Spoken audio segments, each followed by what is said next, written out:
Hello guys, welcome back to my Mirani style ভিডিওসে সবাইকে স্বাগত জানাচ্ছি। একটা নতুন রেসিপি নিয়ে এলাম তোমাদের সঙ্গে শেয়ার করার জন্য। বানিয়ে দেখাবো রুই মাছের রেসিপি। খুব হালকা পাতলা ঝোল করবো। রুই মাছের খেতে কিন্তু দারুণ টেস্ট হয়। একভাবে এইভাবে বানিয়ে দেখো। আমি দেখাই, চলো। এবার কড়াই তেল দিয়ে দিলাম। ওদিকে আমি রুই মাছটা আমার ধোয়া নুন মাখানো সবই হয়ে গেছে।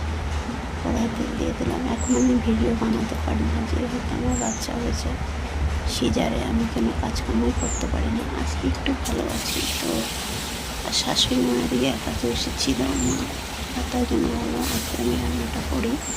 তাই মাছের ঝোলটা করছি আর কি। তবে দেখো, মাছটা একটু ভালো করে ছাকা তেলে ভেজে নিচ্ছি। তো খেতে কিন্তু দুর্দান্ত হয়েছিল। আর তুমি তো জানো, আমি এখন যেহেতু পেশেন্ট, আমার সিজার হয়েছে, এখন কিন্তু আমার 3 মাস রেস্ট, সবে কিন্তু 1 মাস হয়েছে। তো এখন আমি এই রুই মাছের ঝোলটা করে তোমাদের দেখাবো। দেখো, মাছটা ভাজা হয়ে গেছে। তো হালকা পাতলা মশলা দিয়ে করবো, খেতে কিন্তু খুব টেস্ট হবে। এইরকম মাছগুলো ভেজে নিচ্ছি ছাকা করতে। মাছগুলো ভালো করে ভাজলে হয় না, এই যে মাছগুলো ভেজে তুলে নিলাম। এবার কী দেবো চলো দেখাই। এই যে একটা গোটা সাইজের বড়ো একটা পেঁয়াজ, 4টে লঙ্কা, আর 4টে আদার টুকরো, অল্প একটুখানি, আর 3-4 কোয়া রসুন। তো এই জন্য কেটে নিয়েছি। এবার বেটে নেবো। এগুলো মিক্সিতে একটু গ্রাইন্ড করে নেব। এখানে 2টো আলু কেটে নিয়েছি। এই যে একটুখানি আমি পোস্তর গুঁড়ো দিয়ে দিয়েছি, জিরের গুঁড়ো দিয়ে দিলাম। বেস্ট। এবার ভালো করে পেস্ট করে নিই। এটা পেস্ট করে নিয়েছি, মিক্সার জারে গ্রাইন্ড করে নিয়েছি। আলুগুলোকে ভালো করে ধুয়ে নিয়েছি। আমি ভিডিওটা বেশি বড় করছি না, ছোটো করেই করছি। অনেকদিন পরে একটা রান্নার রেসিপি ব্লগ দিচ্ছি, কারণ তো জানোই, বললাম আমি প্রেগনেন্ট ছিলাম। তো আমার বাচ্চা হয়েছে সিজারে, আমি কিছুই করতে পারিনি। তো 1-1.5 মাস নাগাদ আমি তো ভিডিও ছাড়তে পারছি না, ব্লগ ভিডিও। তো পরশুদিন আমার একটা ছেলের ভিডিও ছেড়েছিলাম, তো সেটাই আর কি। আজকে একটু শরীরটা ভালো লাগলো, তো রান্নার ভিডিওটা আমি আলুগুলো দেখো ভেজে নিচ্ছি।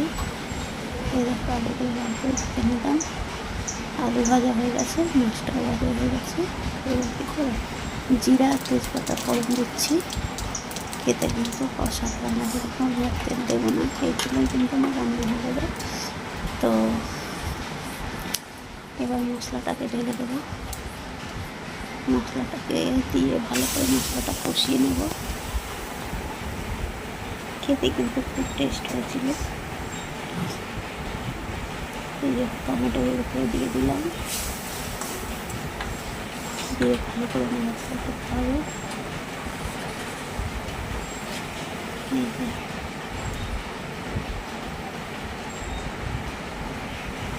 লবণ দিয়ে দিলাম, হলুদ দিয়ে দিলাম প্রথমে।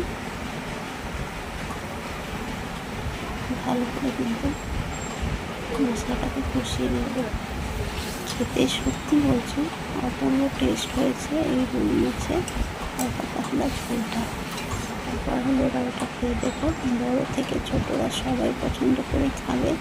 আর আমি কিন্তু হালকা হালকা লবণ দিয়েছি পরিমাণ মতো, আর একটু লাগবে। এবার হয়ে গেল। এবার কিন্তু খুব স্বাদ হয়েছে খেতে।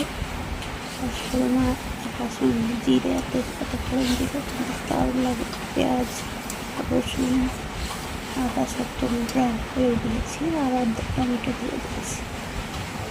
ব্যাস, আর একটু মিষ্টি দেবো,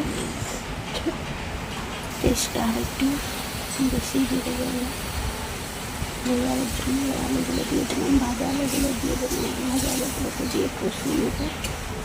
আর একটুখানি কষিয়ে নিয়ে তারপরে আমি জল দেবো। তো দেখো, তেল ছেড়ে দিয়েছে, তেল ছেড়ে দিয়েছে আবার। তো হয়ে গেল। এবার এই যে ভালো করে এবার জল ছেড়ে দিলাম। এবার প্রায় কিন্তু আমার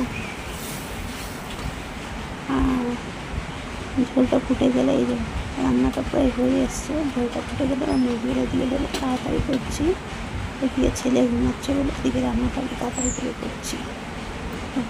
ভেজে রাখা মাছগুলো দিয়ে দিচ্ছি। তো এখন আমি ভিডিওটা এডিটিং করার সময় আমার ছেলে ঘুমাচ্ছে, তাড়াতাড়ি করে আমি এডিটিং করে নিচ্ছি। তো সেটাই হচ্ছে কথা। তো দেখো কিন্তু ঝোলটা ফুটে গেলে আমার জন্য মাছটা পুরো কমপ্লিট হবে। এইভাবে করে একবার বানিয়ে খেয়ে দেখো, খুব ভালো লাগে। তো ঢেকে দেবো, ঢেকে দিয়ে 10 মিনিট পরে ফিরবো। এই যে 10 মিনিট পরে ফিরছি, এবার দেখাচ্ছি। এই যে হয়ে গেছে কিন্তু রুই মাছের হালকা পাতলা ঝোলটা হয়ে গেছে, খেতে কিন্তু খুব টেস্ট হয়েছে। বাড়িতে ছোটো বড়ো সবাই আনন্দ করে খাবে এই ঝোলটা, রুই মাছের ঝোলটা, এটাই আর কি। তো যদি চ্যানেলে নতুন কেউ এসে থাকো, চ্যানেলটিকে সাবস্ক্রাইব করে দিও, এবং ভিডিওটা যদি ভালো লেগে থাকে সাবস্ক্রাইব করে দিও। আর কি বলবো, লাইক করো, কমেন্ট করে জানিও কেমন হয়েছে আমার রুই মাছের এই রেসিপিটা। সত্যি বলছি বন্ধুরা, একবার হলেও বাড়িতে এরকম করে খেয়ে দেবে, খুব ভালো লাগবে খেতে, অসাধারণ হয়েছে খেতে। তাই জন্য তোমাদের সঙ্গে শেয়ার করলাম। অনেক দিন পরে রান্নার রেসিপি ব্লগ শেয়ার করছি। আমার সময় হয়ে ওঠে না, আর সময় হয়ে ওঠে না বলতে আমার তো শরীর ভালো না, আমি কিছু করতে পারি না। 3 মাস বেড রেস্ট, হবে আমার 1 মাস 15 দিন না, 1 মাস 12-13 দিন হয়েছে। তো আমার 3 মাস রেস্ট নিতে হবে, সেটাই তো হয়ে গেছে। এবার নামিয়ে নেবো। এই দেখো একটা পাত্রে ঢেলে নিয়েছি, এটা হচ্ছে দুপুরে, এটা হচ্ছে রাতে। তো দেখো কালারটাও খুব সুন্দর এসছে। তো জানি অবশ্যই কমেন্ট করে। আজকের রেসিপি এই পর্যন্ত, টাটা।